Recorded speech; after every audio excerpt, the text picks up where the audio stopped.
ایک جملہ ہے عربی کا، کل علم لیس فی القرطاس ضاع، ہر وہ علم جو کہ کاغذ کے صفحات پر مرقوم نہ ہو وہ وقت گزرنے کے ساتھ فنا ہو جاتا ہے، ضائع ہو جاتا ہے. یہ جو ہم نے مدرسے کا ایک سلسلہ رکھا ہوا ہے کہ جو بھی آپ لیکچر سنیں اسے ضرور لکھیں، کلاس ہی میں لکھیں. بلکہ آپ اگر آبزرو کریں، جیسے کہ میں نے ابھی کہا تھا کہ نا آپ آبزرو بھی کیا کریں کہ جو لوگ کامیاب ہیں، مثلا میرا اندازہ ہے کہ جو پوزیشن اب تک طالبات لیتی رہی وہ پورا کا پورا لیکچر کلاس میں ضرور لکھتی ہوں، کیونکہ لکھنے کے ساتھ ہی وہ چیز یاد ہو جاتی. میں بھی ویسے تھوڑا سا آگے چل کے گفتگو میں یہ بات بھی آنے والی ہے کہ دیکھیے جو چیز آپ خود کرتی ہیں اپنے ہاتھ سے، مثلا کوئی بھی علم جو کہ اپنے ہاتھ سے جس کی پریکٹس کرتی ہوں وہ 90% دماغ میں رہتا ہے.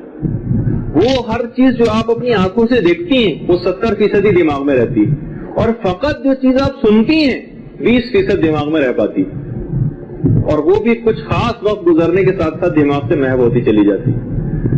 جب آپ ہاتھ سے ایک چیز لکھ رہی ہیں تو یہ آپ عمل ایک کر رہی ہیں، 90% دماغ میں رہے گا.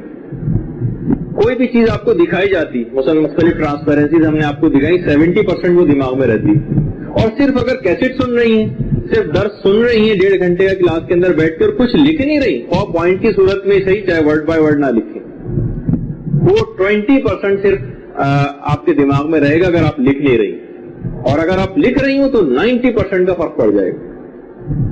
تو یہ بہرحال ہر وہ علم کہ جس کو آپ اگر نہیں لکھیں گی تو وہ کبھی آپ کے دماغ میں نہیں رہے. جب بھی یہ جو سرپرائز چیکس ہوتے ہیں یہاں پر کہ مثلا آپ کی کاپیاں دیکھی جائیں گی کہ آپ لکھتی ہیں نہیں لکھتی، تو ہم باقاعدہ یعنی اس کو سوچ سمجھ کے اس کام کو کروا رہے ہیں. یعنی یہ نہیں کہ آپ پہ کوئی پریشر ڈالنا ہے کوئی، یا مثلا کچھ طالبات کو ذمہ داری دی گئی کہ وہ لیکچرز کو لکھ کر لے کر آئیں. تو بہت زیادہ فائدہ آپ کو حاصل ہوگا اس فقط اور فقط لیکچر کو لکھنے سے، کلاس روم میں بھی خاص طور پر جتنا بھی آپ کے لیے ممکن ہو سکے. اور یہ بھی ایک جملہ ہے اور پیغمبر اسلام کا ہے کہ علم کو لکھ کر قید کر لو، ورنہ مقصد کہنے کا یہ کہ ورنہ یہ آزاد ہو جائے گا، یہ آپ کے ہاتھ سے نکل جائے گا اگر آپ نے لکھا نہیں. یعنی علم ایک شکار ہے اور تحریر لکھنا شکار کا ایک جال ہے جس کے اندر آپ اس علم کو لکھ دیتی. لکھنے سے وہ چیز ایک تو ہمیشہ کے لیے آپ کو یاد ہو جائے گی، بلکہ اس کا ایک طریقہ کار میں ابھی آگے چل کر گفتگو میں آنے بھی والا ہے کہ اس کو لکھیں بھی کیسے. شاید آج تو نہیں آ پائے گا کسی اور کلاس کے اندر کہ لیکچر کو لکھنا اور پوائنٹس نوٹس بنانا کلاس کے اندر بیٹھ کر بھی خود ایک فن. اس کو کیسے ہم حاصل کریں کہ مثلا جو بولنے والا ہے تو وہ تو روانی کے ساتھ بولتا چلا جا رہا ہے، اتنی اسپیڈ کے ساتھ تو ہم نہیں لکھ سکتے. تو پھر کیا طریقہ کار اختیار کریں کہ ہم پورے کا پورا جو سورس ہے جو بیان کرنے والا بیان کر رہا ہے اس کے اہم نکات کو کس انداز سے صحیح طور پر نوٹ کر سکیں. اچھا، اس کے اندر خاص طور پر ایک بات کا لکھنے کے حوالے سے ایک بات آگے تو ضرور بتا دوں کہ ایسے پین بھی آپ استعمال کریں. کوئی بھی پین آپ کو ملا، کسی کا بھی بال پوائنٹ ہونا صحیح لکھ رہا ہے نا اس کے اندر روانی ہے، ایسے پین کو کبھی نہ لے کر آئیں.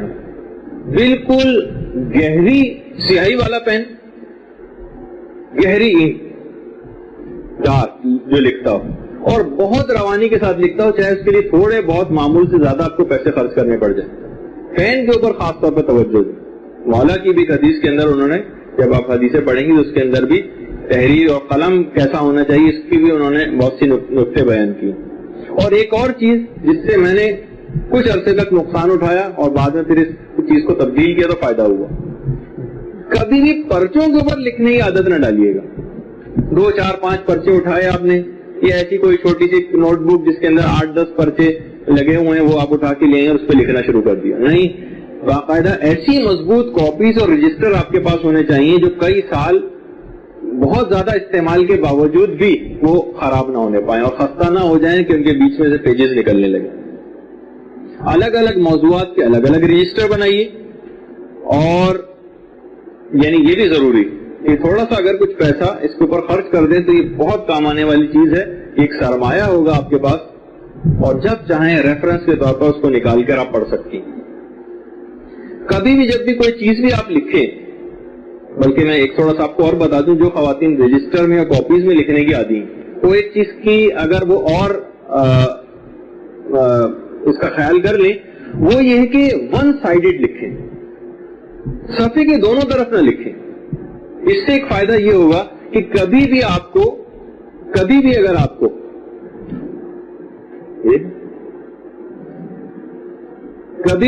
کو ایڈیشنز کرنے پڑے, مثلا آپ نے کوئی اور نیا مطالعہ کیا, اسی موضوع سے متعلق کوئی ایڈیشنز کرنے پڑے, تو آپ وہ ایڈیشنز اس صفحے کے اوپر کر سکے جو آپ نے خالی چھوڑا ہوا.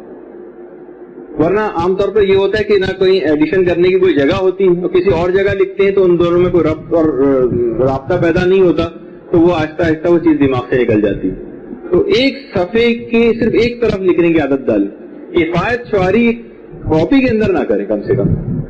اچھا, یہ ہو گئی 12ویں چیز کہ علم کو لکھنا بہت ضروری ہے.